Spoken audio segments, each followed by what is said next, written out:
This podcast is sponsored by Lightstep. Lightstep delivers confidence at scale for those who develop, operate, and rely upon today's powerful software applications. Answer questions and diagnose 100% of anomalies, spanning mobile, monoliths, and microservices across every service in real time. Visit lightstep.com. Hello and welcome to the InfoQ podcast. The podcast and QCon, a family of software conferences that I chair, are focused on an audience of senior software developers and architects. This podcast features interviews with guests who you'll often find speaking at the conference. Recent guests include Vaughn Vernon on domain-driven design, Justin Cormat from Docker on decomposing the modern operating system, and we have upcoming ones with Martin Fowler talking about his new refactoring book, Brian Getz talking about the JVM in Java, Tanya Reiling talking about SRE stuff, and Camelia Forney talking about the move from developer to management and things around distributed systems. On today's podcast, we're talking to Mitchell Hashimoto. Mitchell is the founder of Hashicorp. He's the creator of Vagrant, Packer, Serf, Terraform, Vault, Nomad, and I'm sure I forgot something else here. In particular, on today's podcast, though, we're going to be talking about Consul. Consul is a service mesh solution providing a full-featured control plane with service discovery, configuration, and segmentation functionality.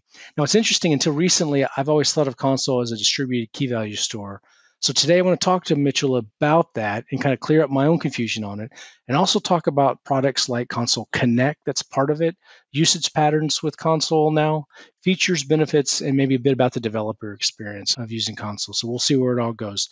As always, thank you for inviting us along with your commute, your jogs, and your runs, and we look forward to a great show. So Mitchell, thank you for joining us on the InfoQ podcast. Thanks. I'm excited. So I rattled off like a whole bunch of things up here about products that you've created. What did I miss in this? I think you got all the ones that are reasonably successful. You missed all the failures, but then no one knows about the failures, so that's okay. It's just important to know that there are failures. Yeah, that's our super great point. So what was the first one? Was it Vagrant? It was. And again, I always clear up that it was the first non-failure, but it was the first open source project that really took off. Yeah. Okay, so then tell me about the first one that failed. What was that idea? I honestly don't even remember. I love open source. All the work I did usually became open source. And there was all sorts of little libraries and other tools that I built over the years that I released that just never really, gathered much adoption. And so, yeah, I don't remember them much anymore. But Vagrant was the first one that succeeded in some sense. And you can find stories about that elsewhere, but that also took a while. So it wasn't like overnight. It took over a year, well over a year before it started getting some good traction. What's the short version of the Vagrant story? The short version is that I was working for a consultancy shop as a junior developer, and I was getting really frustrated about the time it took me to set up and change my environment between clients. I felt like I couldn't help my coworkers without a significant investment in time that usually wasn't worth it. So no one helped them. They were underwater. I felt that way about my own work if I needed help. And so I really wanted, the motivation in my mind was, I was using Mac at the time, but I was thinking in a Windows mindset. Like my motivation was like, how do I double click a client on the desktop and be ready to work? And that was the goal. I specifically remember the day that someone who was working on our kind of delivery pipeline for the startup that I was working on, he goes, hey, you got to see this tool. I specifically remember the day that he brought me Vagrant, and I was so excited when I discovered it too. Nice. Awesome tool. Thank you. Okay, so let's talk a little bit. So as I mentioned in the introduction, when I've always thought of Consul over the past, I've always thought of it as kind of a key store. But when I was kind of prepping and doing some work for this and reading some work and everything, I see Consul called a service mesh. Have I just been off base? Has there been a shift? What's the story there? Yeah, so Consul is a key store on its own. It's very common that people will see it as a key value store. And it's kind of unfortunate because in my mind, that's actually it's important for the problem it's trying to solve, but it's the least important problem in my mind. And so I would put it like as the lowest priority, a key store.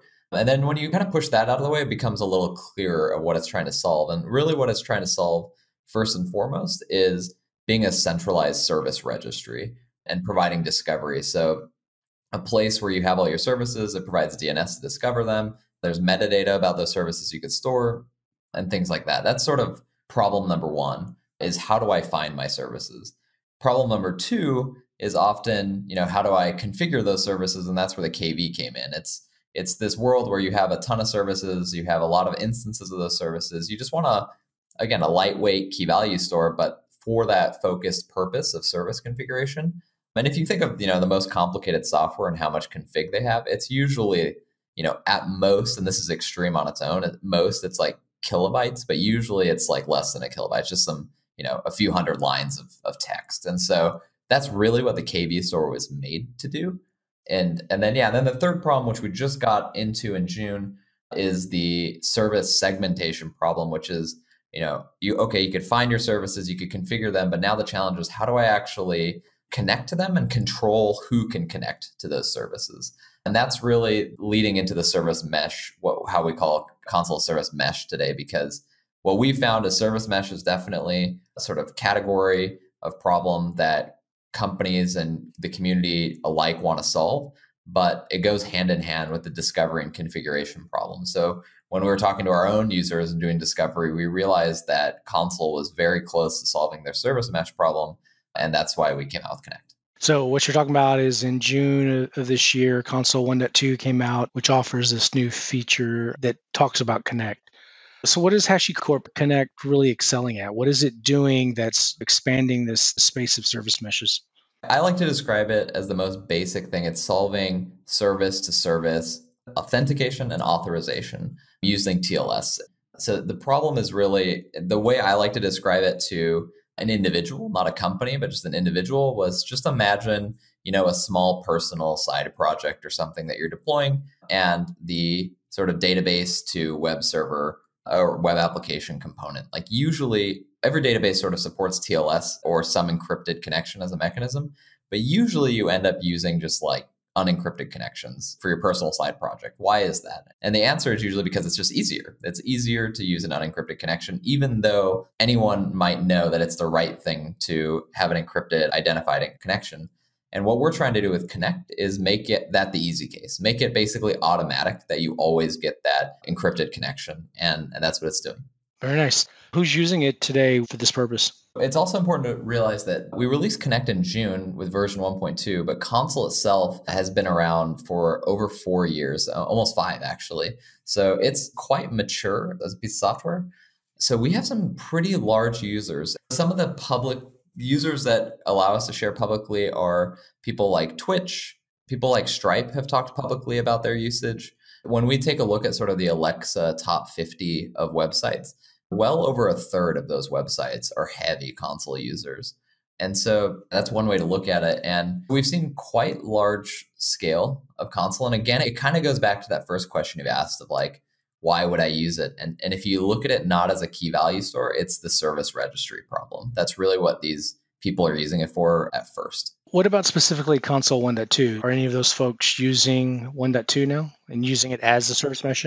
It's not rolled out in the production maybe in one place, not in most places. There are a few active, not more than a few. There's a number of I say few because the number of companies or customers we have is relatively low just because we've serviced the global 2000. So our customer count's in the hundreds, not in like the thousands. But of those customers, we do work very closely with a few that are POCing the Connect feature set. It's a little bit slower, obviously, because they are a global, 2000 company. The rollout of that is not something that happens overnight. The performance requirements, feature requirements they have are pretty important. And so with any initial sort of new feature in a product, it takes a while to get there. And our focus with 1.2 really was initially on the community and the open source, which we are seeing usage in. Let's talk a bit about that. You mentioned Consul's been out for 4 years or so. There's both an open source version that you can find on GitHub, and then there's also enterprise. What's the distinction between the enterprise version? Are you pushing upstream? What's that look like? What we try to do with our enterprise products is we try to solve organizational challenges. So we try to push all the technical challenges into open source. So we're solving the problem for you in open source. And what you're getting in enterprise is just the challenges you have just because your organization is large, not necessarily because your deployment is large or something like that. That's obviously could get murky because to solve organizational things, we use technology. Like there's various ways you could sort of squirm around that, but that's the rough outline of the problems. And so with the Consul Enterprise, the things that we introduce are mechanisms for safer leader election in multiple data centers or multiple availability zones, I should say. Things for read-only server replicas, supporting more of those, better automated upgrades, things like that. It's stuff that just helps with the scale that you sort of get to at the enterprise level. when we're talking about Consul as a service mesh, what's the north-south kind of ingress story versus the east-west? What's the kind of the story around those two? Yeah, great question. So for Consul, we really focused on east-west traffic. That's what we really try to solve. We don't try to get in the way of north-south. You use whatever hardware load balancer, software load balancer, API gateway, anything you sort of need on the north-south layer, you get to choose. Consul doesn't get in the way of that. A lot of north-south vendors do integrate with Consul so that companies like Nginx and HA Proxy have integrations both in their open source and enterprise versions themselves for automatically reading, dynamic backends from Consul, for example. That is something that does exist, but it's not somewhere we try to replace anything. And then east-west is where we really change things. Consul's really trying to push the idea that you don't need, things like HA Proxy or load balancers in between your east-west traffic. Just talk to the service directly. And the way, we do that is we do some DNS round robin. There's other, weighted DNS you could do. But the idea is that a lot of people use load balancers, not for load balancing, but they actually just use them as a way to get a single IP to route to multiple services. And so because Consul is so dynamic and updates DNS pretty much instantly as services become healthy and unhealthy, come in and out, you just use DNS and you connect to whatever you need to talk to. What does the kind of bootstrapping story look like? So if you're using Consul, do you install an agent? Do you install server? What am I talking to? Am I talking to a VIP that's basically routing me? What's kind of that user experience look like? Yeah, so the base, sort of getting started experience for any Consul cluster is you have both a server cluster, which is usually it's a quorum-based distributed system. You have 3, 5, or 7 generally for the quorum. You run those on dedicated machines usually. And when I say dedicated, it could be in the cloud, but just no other software usually running. And then you do install an agent on every machine. The agent helps solve the problem of sort of the initial service discovery. It's like, how do I find Consul to perform service discovery? Well, the answer is it's always localhost port 8500. That's just the answer because you have the agent there. The agents themselves solve that problem using a gossip protocol and all sorts of other neat tricks, but it's sort of left to Consul and not the end user. So that complexity is sort of gone. The agent also does important things like caching and other performance related behavior so that your service discovery is fast, your mutual TLS connections are very quick, things like that. But yeah, you stand up the server cluster, you start spinning up agents, and you slowly sort of onboard services into there. And Consul itself exposes the DNS server. So you either configure your local machine just to point to that DNS server, or you configure some other software like DNS mask. But it's generally really simple because it's all local to the machine. Some of the questions that I'm curious about are data plane, control plane, layer 4, layer 7. How does Consul deal with the data plane versus control plane? What are some of the features it's doing? What is your take on the two? It's very important for anybody coming into a service mesh to understand the difference between the data plane and the control plane. So Consul is very firmly a control plane solution. It could look a little confusing from the documentation, that we try to be really clear about it. We do include our own proxy written in Go. But the only reason we include that is for getting started experience. We wanted to make sure that people who are adopting Connect don't need to also learn a second piece of software like HA Proxy or Envoy or something just to kick the tires, basically. And so we have this built-in proxy. We're very upfront that the performance is not great, that it's written in Go, it's memory managed language, things like that. But Consul itself is trying to solve the control plane problem. All right, so that explains a bit because I was a little curious about the sidecar that was implemented for Consul versus what I also saw that looked like there was some integration work that's being done with Envoy as well. Is that right? Yeah, so very soon, at the time we're recording this, it'll be about a week or 2 from now, we are announcing Envoy support for Consul, and we will be sort of making that official in the sense that Consul will expose the Envoy XDS protocol. It won't be for public user consumption. It'll be just for Envoy. I know other software is trying to read XDS. We're not comfortable exposing it that way yet, but we will be supporting Envoy as a first class thing, and that will be our recommended data plane solution, sidecar solution for production usage. As an example of sort of that integration, we're making it really slick to spin up the sidecar. If you basically have Envoy on your path, you could just run Consul connect Envoy and then a flag that is sidecar 4, and then whatever the service name of that sidecar, and we'll generate the Envoy YAML configuration, bootstrap it, start it up, and then fork exec into Envoy. So it's a pretty easy, slick process. Well, let's talk network layers. Layer 7 versus layer 4. What's the kind of take that Consul takes with these two? Sure. So a lot of other service mesh software out there launched sort of day one with layer 7. Layer 7 is the awesome demo they show. They show different paths to an HTTP server going to different versions, for example, of a microservice. And I think that's definitely sort of where the future is headed. We launched Consul Connect initially with layer 4 support only. And even currently at the time of recording, it's layer 4 only. We'll be supporting layer 7 very shortly, but it's important to understand why we did that. And to do that, you have to also understand sort of our philosophy behind all the software we write, but definitely Consul, which is that, Hashicorp software tries to work with containers, work with virtual machines, work with on-prem, work with VMware, AWS, Google, all these different heterogeneous environments. And the problem we solve for our customers is that they have stuff everywhere, and we're trying to give them a single solution that works across it. So with Consul, it's service registry, with Vault, it's security, with Terraform, it's managing resources, so on. And so what we found is sort of in that area, layer 7 is definitely where they're heading, like for sure. But 99% of their workloads today are not sort of gRPC or even HTTP in a lot of cases, but they are usually at least TCP based. And so we standardize on layer 4 to get that foundation in first. That is where the identity happens as well with TLS.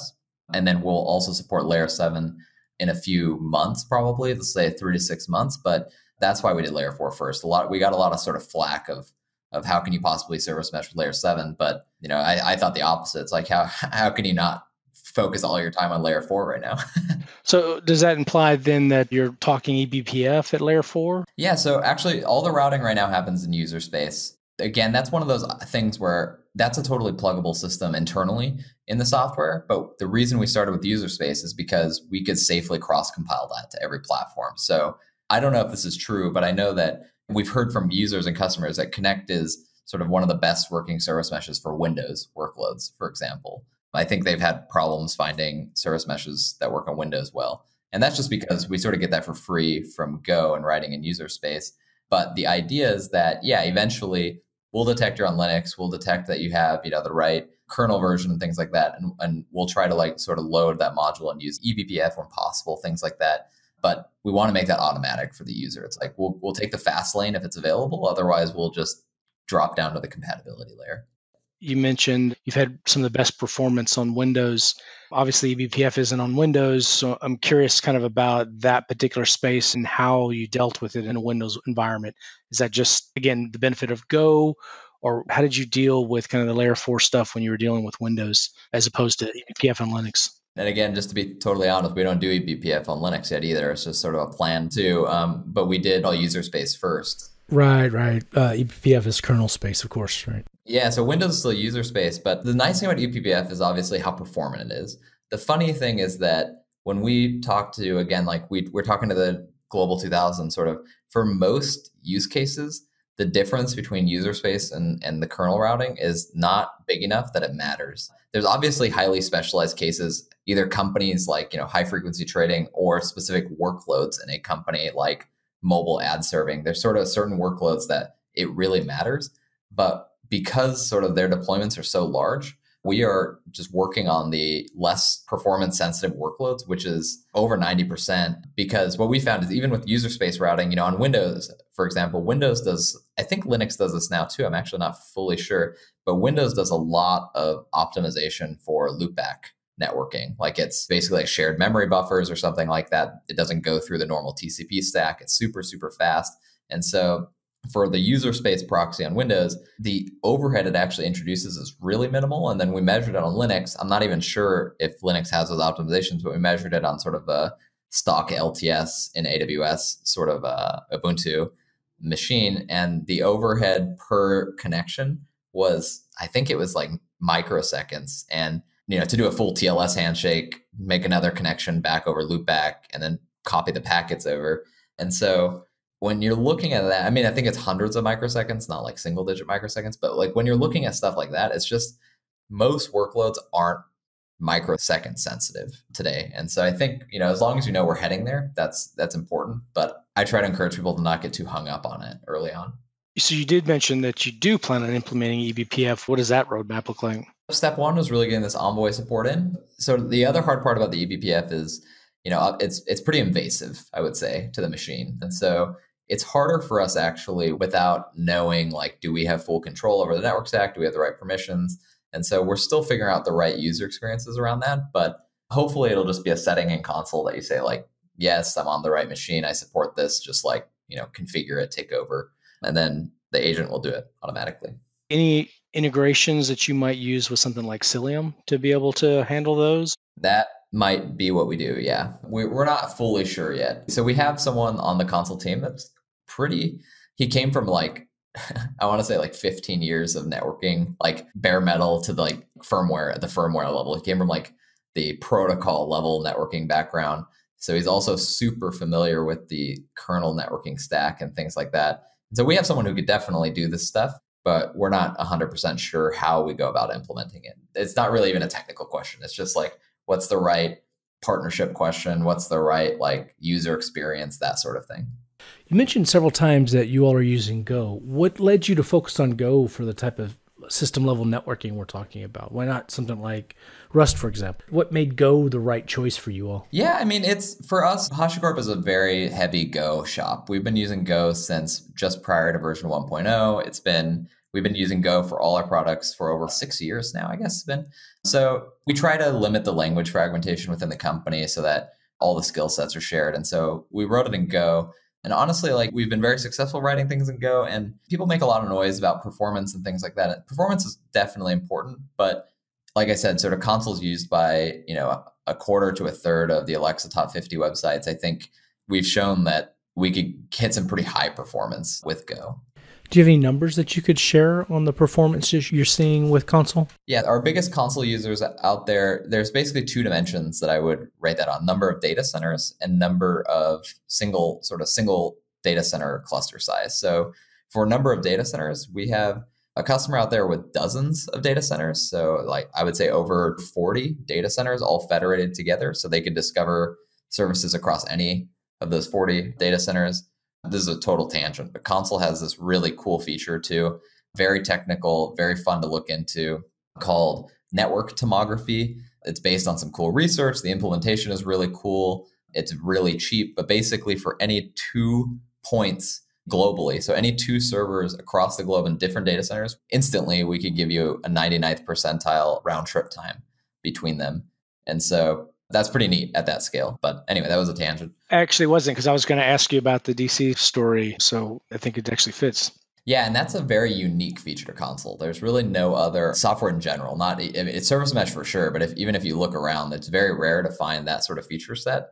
And the way we do it is pretty unique too. It's based on this research called Vivaldi by Russ Cox. And what was really cool about it is we've always had this gossip protocol underneath Consul, and that's based on UDP.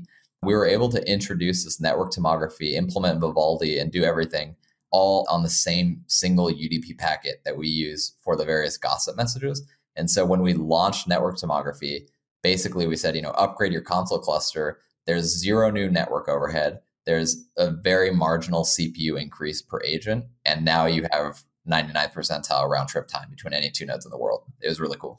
Very cool.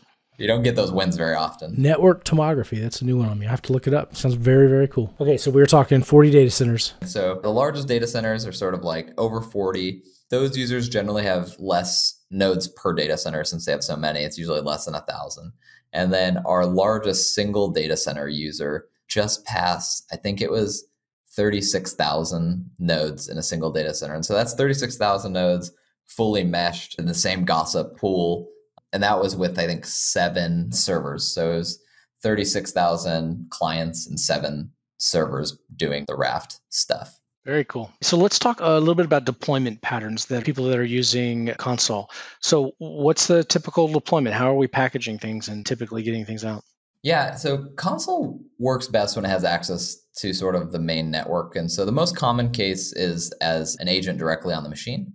I would say this is common in every scenario except for Kubernetes. So pretty much on-prem, cloud, so on, you're just running Consul directly on the image. So it's either pre-baked on the image or just installed very early on in that life cycle. And then Kubernetes, I guess. So Kubernetes is a little bit different. I think it's a positive thing. Kubernetes has sort of pushed this mindset of like things should not run outside of Kubernetes on a Kubernetes machine. Basically, if it's on the machine, it owns the machine. And so we actually released a bunch of stuff for Kubernetes, a Helm chart and various reference architectures and stuff for running Consul within Kubernetes as well. And that runs as a normal pod. What about with using something like EKS? Is it friendly for running on kind of a cloud Kubernetes environment? Yeah, it actually works better right now on the cloud environments because the cloud environments sort of automate the setup of the network layer underneath so that your non-Kubernetes nodes within that cloud, so if you're on AWS, like your EC2 VMs could actually talk to your EKS VMs relatively easily. Whereas due to sort of the network overlays and underlays that happen on-prem, that's not really common. And so it's nicer on cloud right now. What about observability? So we've talked about a lot of things, but one of the main things that we really get when we're using Service Mesh is a really good kind of observability tracing kind of story. What's the story around Consul and observability? Currently, Consul doesn't sort of help you with this in a big way. What we are saying right now is with this Envoy support that we're releasing is, we have a pass-through, so you can put any sort of configuration in the Envoy configuration you want. And we're recommending you use Envoy for configuring that tracing. This also goes hand in hand with the fact that Consul as a control plane doesn't yet understand layer 7. That's coming, like I said, in a few months. And so we'll have the official Envoy support in a couple weeks, and then we'll have layer 7 coming out in sort of the next half year to be safe, let's say. And those together, we could then do an automatic, better observability story. Our pragmatic viewpoint, our why to that is similar to layer 7. I think observability is super important. It's something that we're getting to and people want, and there's good reasons for it. They don't want it for no reason. But I think some people with observability are running before they're learning to walk, or walking before they're crawling, or whatever metaphor you want to use. They see these companies with very mature sort of operational expertise, both human and technical, and they have observability, and they want observability for themselves. But the reality is, I think you need to solve sort of the base connectivity service mesh problem before you could really reap the benefits of observability. And so we're trying to get that deployed and in production with these large companies first. But it's important to tell them, and tell the listeners here too, that like we care a lot about observability. We've already thought about it in the design. It's just not fully implemented yet. So what's up next for Hashicorp? What's on the roadmap? So that's a hard question, just because we have a bunch of different products. The company is big enough now that all these products are happening. Development and road mapping is all happening in parallel. They're all sort of doing their own thing, obviously with the same vision in mind. But the roadmap really right now, the big focus is a lot of Terraform, a lot of Consul, a lot of Vault, I would say. And Consul's big thing is service mesh. Vault, our conference is in a few weeks, and we're gearing up to release a major version of Vault there. So stay tuned about that. We're doing a lot of Kubernetes work across the board. I think that's a big common thing for Hashicorp, is we really want to enable Kubernetes. And that's important for us, not just because we definitely do believe in Kubernetes as a platform, but it's important because, again, we believe in heterogeneous environments. And the reality that we've heard is that there's Kubernetes for sure. And even if you're planning on being 99% Kubernetes, that's going to take you years. You still have VMs, you still have on-prem. Like, how do you actually enable security between all that? How do you enable connectivity between all that, all the same infrastructure setup? So that's what we're looking at with our products right now. I asked this question of all the speakers at KubeCon, so I'll ask it to you too. What's the tech problem that keeps you up at night? There's a lot of tech problems I'd love to see solved, but the one that it doesn't keep me up. Luckily I sleep okay. But the one that I worry about the most is we're getting a lot more Vault usage. I'm really happy about that, but it still scares me that security still is mostly up to the user using the security tool correctly. And, you're only as good as how well you use a security tool. So, my biggest fear is that I wake up, there's some news and some big company had a huge data breach, and then it gets leaked to their Vault user, and it's not necessarily the Vault software, but it's how they used it. I'm not trying to blame sort of them, but it's how can we as a vendor make security more automatic and setting a correct security setup and make that easier to consume? That's what I think about, because I think that's going to be the downfall. We like to say internally, when you look at the adoption curve of software, right? You have the early adopters, early majority, that sort of curve. The early adopters are usually the ones that understand the space the deepest, have the deepest set of knowledge for some sort of space. And so they're coming into Vault or something already understanding security to a certain extent that the early majority and the laggards like aren't going to understand. Like they're looking to click a button and be like, am I secure now? You can make fun of that all you want if you want. I think it's reasonable in the sense that, they're focused on other things and you should be able to get security that easily. And so that keeps me up in that. Like, I think that's the next frontier for us in a sense, because if you look at Vault today, it supports a ton of features and it hits a ton of compliances. It's used by some governments. Like it hits all these like hardcore, quote unquote, like checkboxes. And that's great, but now I'm worried about the casual user. It makes sense. It's undifferentiated heavy lifting for folks. That's not their core business area, right? Right. I never wanted to know this much about security, to be honest. Yeah, I get it. There's one more question that I want to ask, and I don't think it's actually a short one, but I'm curious on your response. So a lot of the time at the service mesh level, we're just talking about routing, we're talking about TLS, but I haven't heard a lot of discussion about how machine learning and AI is going to be used in creating sort of this substrate for services. Put on your crystal ball for a second. I'm not, holding you to anything. How do you see AI and ML kind of affecting the space of like service meshes and this networking between services? Yeah, timely question, because we're about to talk about some AI ML stuff at our conference, and not to ride on the bandwagon. We have a research team at Hashicorp. And when I say a research team, I mean we have at any given point 2 or 3 currently full academic PhDs focusing on some cutting edge area of research with the intention to publish papers. Like we have a research arm. The research team for us at Hashicorp for the past couple of years has been focused on a problem that we're about to talk about publicly. We're basically trying to recommend better ways to run software securely. So with Consul, this is not what we're announcing. Consul's a little bit down the road, but like without giving it away, here's sort of like a use case dream of what we're pretty sure at this point we could solve. We have proof of concepts and like we'll do it. But what we want to be able to do is, start with the most open sort of security policy, because what we found is in practice, people tend to err on the side of overly permissive security policies, because if they're too restrictive, they're broken. If they're too permissive, they're not broken until you're breached, which is kicking the can down the road. And you know how much people love to do that. So usually have these overly permissive. So what we want to say is, start with the most permissive. Just allow all or allow some like broad scope for your team. Let that user use the software for a while. And then, we'll give you the optimal policy based on their use case. And then we'll err properly when they're also behaving out of bounds. And so we're working on software like this. And because we're doing it in our research team, we did the research in a generic way, sort of the algorithms we've been investigating and how to store data and things like that. But we're hoping to be able to apply it to multiple pieces of our software so that you could get that behavior. Because this goes back to what keeps me up at night is like Vault policies. I've been into some customer sites and I've seen some Vault policies and they're definitely not optimal.